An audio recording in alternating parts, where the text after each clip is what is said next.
Premièrement, projet d'exploitation de manganèse dans le territoire de Luozi, province du Congo central, par la société japonaise Asia Mineral Limited, 7e exportateur mondial de manganèse avec une expertise avérée dans l'exploitation, la transformation et la commercialisation de ce minerai stratégique.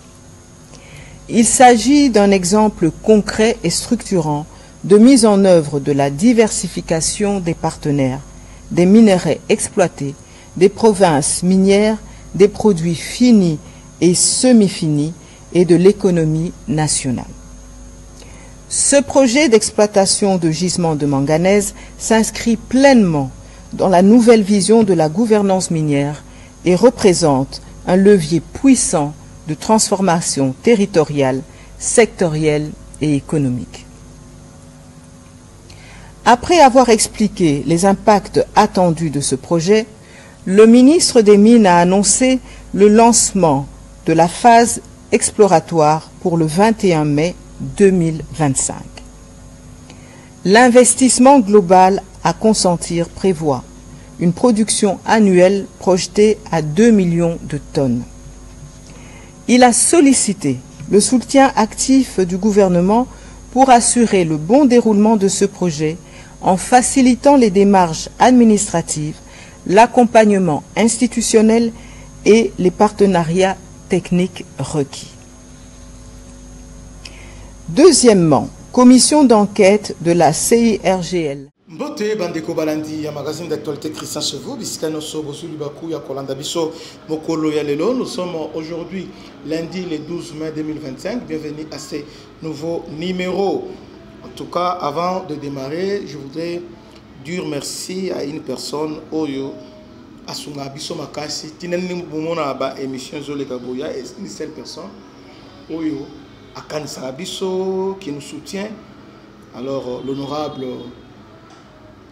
Ditu Monizi Blaise, Monsieur Blaise, Monsieur Blaise, Ditu Monizi, Topesi Mbote, Bisika Azali. Alors, finalement, Bas Congo, dans les jours qui viennent, et vous allez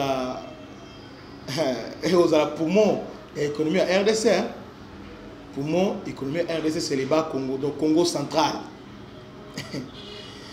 Vers un début d'exploitation des manganèses, donc le 21 mai, entre le 20 ou bien le 21, va lancer officiellement exploitation il y a manganèse na Congo central, précisément à Luozi. Alors, intervenant lors de la 43e réunion du Conseil de ministres tenue vendredi 9 mai dernier à la Cité de l'Union africaine, le ministre des Mines Kazito Mapinga Munene a présenté les projets d'exploitation de manganèse dans le territoire de Luozi, province du Congo central, par la société japonaise Asia Mineral, 7e explorateur mondial de manganèse avec une expertise avérée dans l'exploitation, la transformation et la commercialisation de ces minéraux. Selon le ministre cité dans les comptes rendus des réunions, il s'agit d'un exemple concret et restrictivant de mise en œuvre de la diversification des partenaires de minéraux exploités des provinces minières, de produits finis et semi-finis et de l'économie nationale. Ces projets d'exploitation de gisements de manganèse s'inscrivent pleinement dans la nouvelle vision de la gouvernance minière et représentent un levier puissant et transformation territoriale, sectorielle, économique, précise les comptes rendus. Alors je disais que Naba Congo, finalement, Bas Congo est commis poumon économique en Boka. Obi, dit l'Américain, oh, il révélé mon modèle. Donc manganèse, Naba Congo. Manganèse, c'est un minerai stratégique. Awa, nous avons annoncé tout le belate qui va découvrir ça a été exploitation et bandit déjà. Donc première phase de bandit le 21 mai. Le 21 mai, début, il y a exploitation. Le 21 mai, début exploitation. Et ce n'est pas tout. Yoka, il y a des milliards et des milliards na gisement wana te Congo est à terre bénie wana Trump a acheté 500 milliards 500 milliards na dirait 15 ans na RDC là c'est ce qu'il dit mais Kabila et les Chinois avaient mis 10 milliards pour 30 ans. Obi, Congolais doit mettre ma bien. Tant que Kabila, il a donné aux Chinois 1000 millions so ya Grand Katanga. À combien? 10 milliards. Na 10 milliards, la Chine peut être 10 milliards, ils ont donné 6 milliards. Na 6 milliards, on a payé Kaboli, la poche Kaboli, Misala Salaki, il y a 5 chantiers, et si la thé, c'est avec l'avènement de Tshisekedi, Ndebaye, va relancer, va équilibrer le contrat, va rééquilibrer, mais j'ai l'impression qu'on va encore revisiter ce contrat-là. Parce que grâce à la révisitation, Ndebaye Tonga Rokat, Ozo, Tapati, Mboudi, Ti, na aéroport, et Zambongo et Outi, na rééquilibrage. Alors, l'OSI, c'est très compliqué. C'est très très compliqué.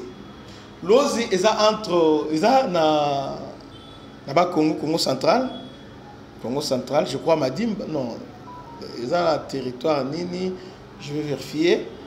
Mais l'OSI est en frontière avec Brazzaville. Frontière avec Brazzaville. Ils ont beaucoup de Monassémi. Frontière avec Brazzaville. Bouébi que dernièrement, Balek Zaki Belé, c'est une émission sur les Rwandais en complicité avec Brazzavillois, Baligba Côte à travers l'Ozi, Balassé, Banini. Nous recevons un Rasta, à cela qui message Awa, lancé dans l'Ozi, tout ça. Alors que les Rwandais, déjà au travers Kabila, qui n'a pas Congo, donc, guerre entre Kabila au travers. Parce que dans le Congo, ils ont utilisé Dan Getler. Dans le Katanga, ils ont utilisé Dan Getler. Dans le Congo, ils ont utilisé Nan. Il faut que Adam Simaledja. Je ne sais pas. Adam Simaledja, il va au Congo. Aujourd'hui, les Rwandais, déjà, on est au Côte déjà. Tout ça, il y a alerte déjà. Mais on ne comprenait pas, on pensait qu'il y avait un M23. Alors, on a pour se mettre terrain. Entre-temps aussi, non seulement les Rwandais, il y avait aussi les Américains déplacer ni nabango base nabango bayo base nabango puis na soyo batie base na soyo mais ba comme pour la nuit et puis place batie base wana na soyo ils ont une amplification entre Congo Brazzaville Bisso na Angola donc place moko oyo ils ont un peu de réuni batie base quelque part là.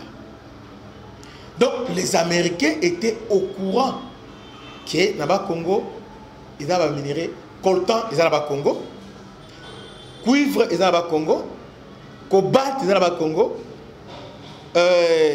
lithium, ils avaient Nabosani, minéré mon stratégique, on les a Congo. Papa, c'est fini. Équilibre côté. Dans cette émission pour dire que le Congo minéré est partout. Par exemple, à Bandundu, il y a du pétrole à gogo. Donc, pétrole à Bandundu, ceux qui ont exploité Gabon au télématé, vous voyez, pour ne parler de Gabon au télématé, et puis, pays en Afrique, à part Nigeria, Angola, au télématé, pétrole à Bandundu. Mais qu'est-ce qui s'est passé les politiciens? Quand ils ont appris ça, Kabila qui est à Tongo, et puis Ngati a côté Bandundu, à Sombi côté Nyosoana. Parce qu'il y a du pétrole. Équateur, pétrole les alliés. Donc, dans le Congo, Mboka, ils sont pauvres, ils ont été. Alors, biloko na ke Congo katsu yo sai momeki boy to kata Congo katanga ici parce que Congo maintenant équilibre côté. Vous voyez? Parce que surtout to landi sikoyo, je ne pas de tribalisme, mais surtout landi bien pesé la minute oyo. Au comparer pesa, on va trouver parce qu'on va trouver justement un cuivre hein, ba coltan mais ça inexploitable exploitant monté. Balobi, c'est le plus grand niveau Afrique, maintenant, on va exploiter en entier. Or, les grands on a déjà exploité. Il y a Bissaba Congo, ils appellent d'abord la Chinois. Vous voyez? Donc, rien qu'avec le Congo, on peut ramener notre budget. Avec le pétrole déjà, il y a 50, il y a fait 50 milliards. Maintenant, le budget est à un niveau à 100 milliards. Il y a les États-Unis qui ont 500 milliards de dollars facilement. Il y a des Français qui ont des troubles, mais les États-Unis Mbongo et Belgique, alors que les États-Unis et Congo, Mbongo et Zali. Les Chinois vont au service. Il y a des Japonais maintenant qui investissent pour la manganèse. Dans le cas de manganèse à Pamba, les Japonais ont un niveau l'osi. Dans l'osi, il y a manganèse. Manganèse est une matière stratégique recherchée. Alors, qu'on a exploitation par an, estimé 2 millions de tonnes par an. Waouh! 2 millions de tonnes par an. Il y a manganèse. Congo va l'exploiter 2 millions de tonnes par an. Ah, mon assemi, c'est quoi? Ah, Mboka Simon Kimbangu. Mboka Tata Diangenda. Mboka Bamvuluzi Nyonso, Bangunza, Banani. Mboka Esantu. Mabele Mame. Donc, on a mis au Congo central. Waouh, les colos. Maintenant, ce qu'on bien zanini, on a bitumbe kozala pinza tendenge zala parce que ils avaient sécurité hautement sécurisé. Sauf que ça soit donné créé on va sécuriser ça.